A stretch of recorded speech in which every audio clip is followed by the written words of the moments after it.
jurors in Hunter Biden's federal gun trial have reached a verdict after 3 hours of deliberations over 2 days.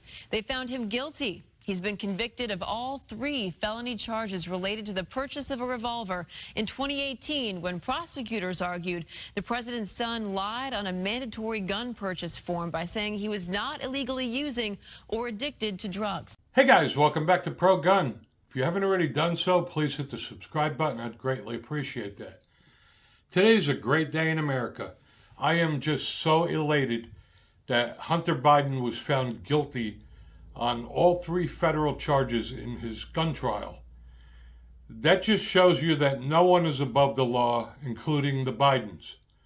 And I find it ironic that even though Brandon's own son was indicted on federal gun charges, he's pushing gun legislation and background checks.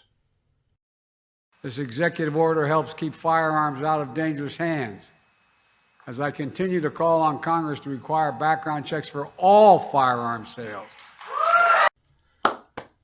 Way to go, Brandon. So how are those background checks working? Well, I guess Hunter slipped through the crack. Yes, pun is intended. I'd like to applaud the jury because every day of the trial, the Brandon family would show up in the courtroom to try to intimidate the jury by showing them that the Bidens have so much clout and power in Delaware. And I'm glad they did their job and they refused to be intimidated.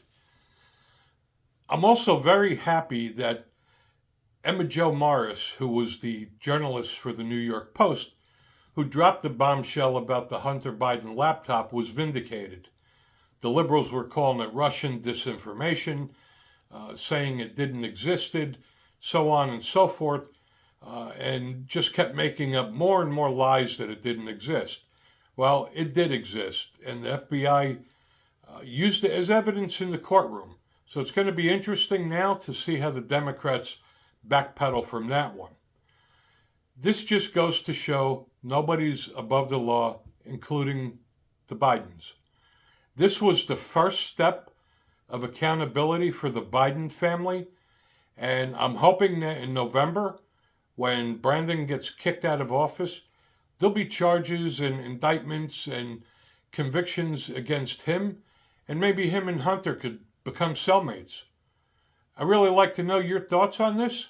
Thanks for watching.